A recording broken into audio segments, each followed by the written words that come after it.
The iguana ban passed here in Florida, and well, if I'm not able to obtain a special license, all of my iguanas may have to die. What is up, everyone, and welcome back to the channel. I hope all of you are having just an absolutely amazing day. Now, guys, for today's video, I have some bad news. If you guys remember, just a couple of months ago, I made a video about the iguana proposal here in Florida, meaning they wanted to ban green iguanas and black and white tegus. Now, the reason why this ban really makes no sense is green iguanas and black and white tegus are already here in Florida. They have established themselves, and well, at this point, there is no getting rid of them. I mean, if you go to any canal in Florida, you're going to see hundreds of iguanas. You go down to Homestead, you're going to find tegus virtually anywhere. You're going to find them in fields. You're going to find them at parking lots. You're literally going to find them everywhere.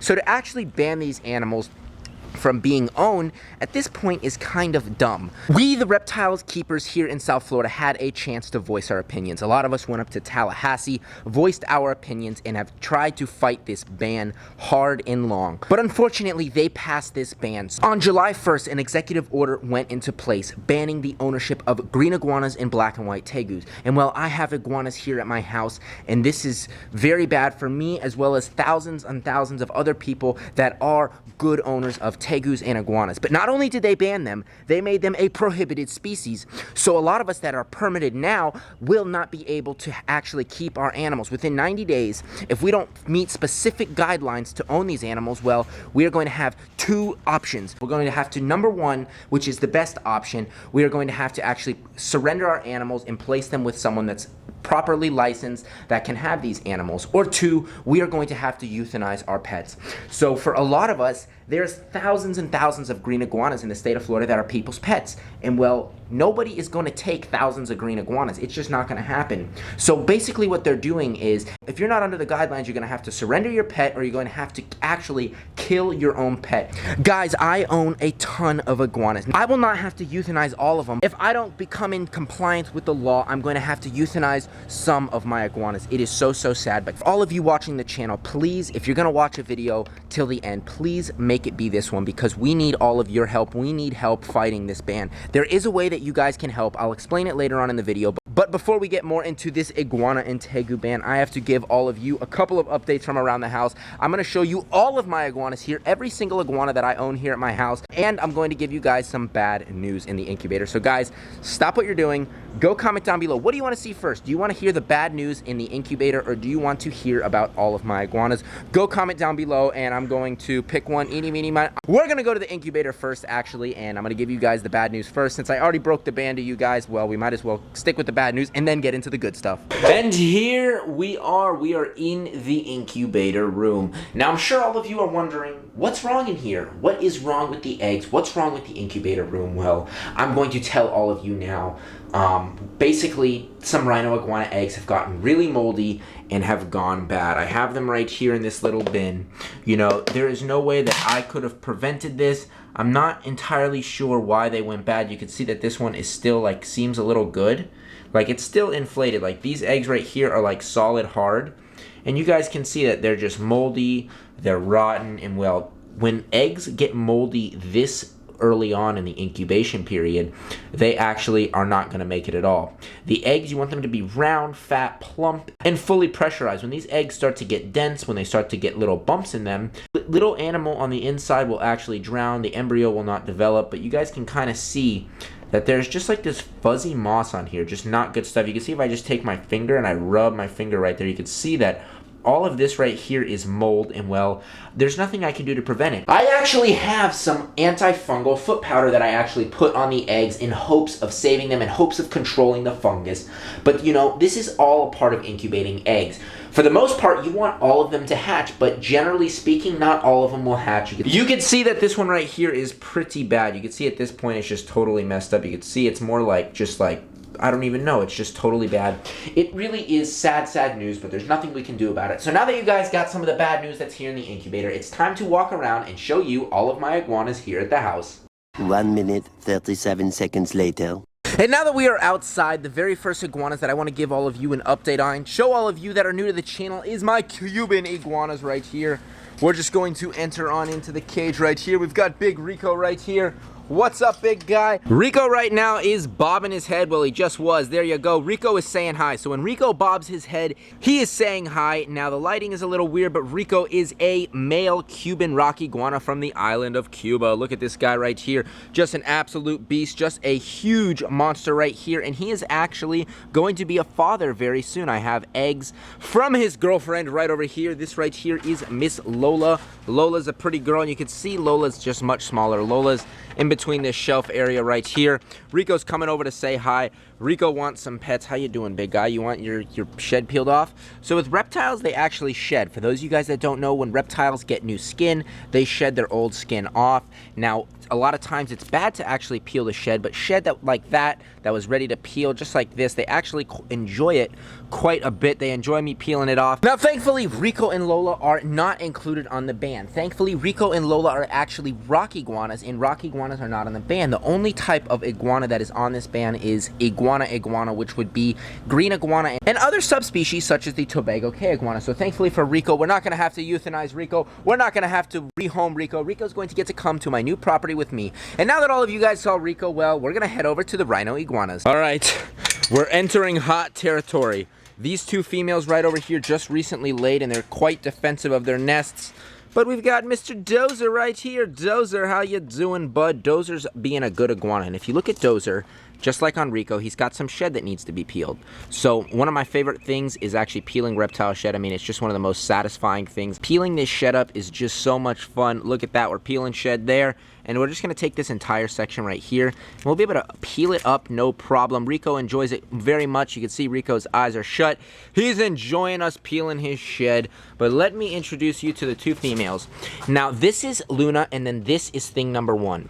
Thing number one is defending her nest. This is her nest right here, and Luna laid her eggs there. Now, obviously, we wanted to pull the eggs. If we left the eggs in here, they most likely would, they wouldn't make it, because of rain, humidity, bugs. There's a ton of factors that go into maintaining healthy eggs. So for these guys, if we left the eggs in here, none of them would probably hatch. Even though we've lost some to mold, we're still going to hatch, most of the eggs out. But if you look right here, Luna originally laid her eggs actually underneath here, and then she's gonna get defensive of her nest. But this is actually one of the eggs that actually went bad. This egg from the get-go got punctured, so I just kind of left it. But you can see the eggs are leathery, and that's just a dud egg, a bad egg. But you can see she pushed all of the rocks this way, and that is because that's where she laid her eggs. And now that I got to show you the Rhino Iguanas, it's time to head over to the Lewisii hybrids. Now, thankfully, most of the iguanas that I own, except one, I'm going to be allowed to keep, no problem. It is my beloved albino iguana. That is the one that is going to be illegal in 90 days if I don't come within compliance with the new laws. It really is sad because a lot of people are facing the same kind of thing that I'm facing, but we'll talk about it in a minute. But before we do that, we're gonna go check out the Lewisii hybrids. Oh yeah, look at these two, my favorite of my rock iguanas. We have Mr. Zeno right here. Now Zeno, when he is really warm and colored out, he's more of a powder blue. You guys can see a picture of him right here of what he normally looks like. Right now it's late in the afternoon, it's been raining, he is a dark color. And then we have my girl right here. This girl will probably actually climb up on me. Come on, girl, come on, let's go. Come on, hop on. Girl, come here, come on. You know you want to come right here. These two are just so nice. Two of my nicest rock iguanas. Actually, she's my nicest. I can pick her up. I can do whatever I want to her. She is so nice. I've got eggs in the incubator from her and him, Mr. Zeno and Miss Zena. These two are just so calm and so nice. And then we also have some little residents in here with them. We've got two cherry head red-footed tortoises. So this is one of my bigger females. This is a sweet girl. She'll probably want to bite my finger. You want to go? You want to bite? Come on. Boop, boop. No, you don't want to eat me. Normally they want to eat, but redfoot tortoises in general are just super friendly. So the babies that I have will eventually look like this. Real nice little animal. And then we have this pretty girl right here. I've raised this little girl up since she was a little tiny hatchling. And of course, she cannot resist. She's got to come and say hi. She's got to investigate what we're doing. Hi, Mama. What are you looking at? She wants to come check me out. And the iguanas and the tortoises get along quite well. They'll actually never bite each other.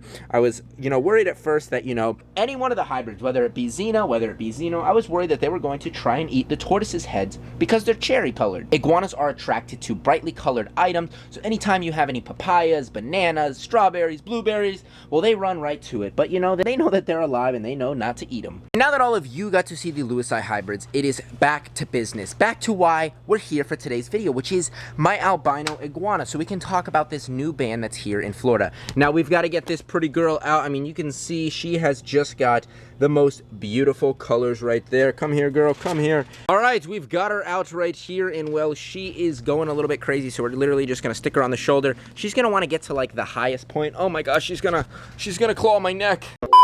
Guys, they want to ban the iguanas, and look, she's literally just combing my hair, hanging out, having a good time. Now, the reason why they do want to ban these green iguanas is because green iguanas are, an invasive species here in South Florida, but they're a well-established invasive species.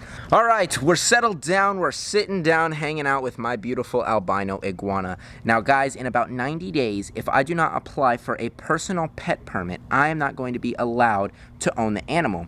Now, what does that mean if I apply for a personal pet permit? So with her, I'm actually going to have to microchip her, and that microchip is going to have to be registered with FWC. So if my animal ever escapes, which it most likely won't, because with the new laws, instead of keeping them outdoors where they thrive, where they're in the natural sunlight, getting rained on, where they love it, we're going to have to keep them indoors. So in 90 days, if we cannot amend the new laws, this little girl cannot live outside anymore. She's going to have to live inside.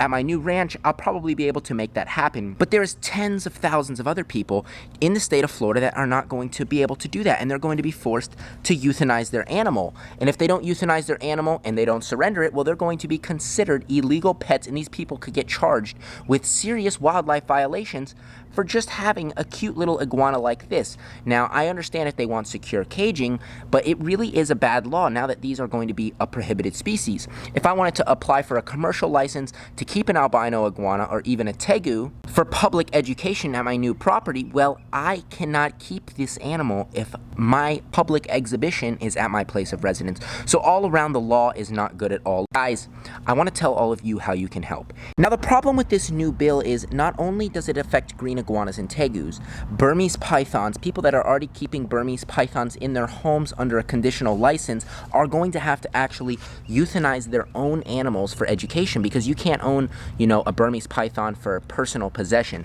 So people that own Burmese pythons, green anacondas, and numerous amount of reptiles are going to have to euthanize their animals if they cannot obtain a new prohibited species license. It really is just a bad situation altogether, and well, FWC messed up on this one, but USARK is fighting this. They've hired an amazing law firm to help fight this, but the only thing that they need to fight this is money. If they can get money and donations, they can fight this ban and hopefully amend the law. If you guys are going to do anything, please go right down below and donate to USARK, whether it be $1. If we can get 100 people to donate $1, that's $100. If we can get 10,000 people to donate $1, that is $10,000. Guys, from the bottom of my heart, I'm speaking on behalf of all reptile keepers and owners and store owners and all kinds of people here in South Florida that love these animals, and we do not want to have to euthanize our pets, because in 90 days, we're going to have to euthanize our pets if we cannot obtain the special license. So guys, please go donate to USARK. Not only does this affect green iguanas, Burmese python, and a numerous amount of other species, at any time FWC can decide, we don't want you keeping ducks. We don't want you keeping rabbits. So you know what? Since Muscovy ducks are invasive, guess what? They're going on the prohibited list. This could happen for so many species. There's populations of macaws here. I'm looking at some birds here, some Quaker parrots.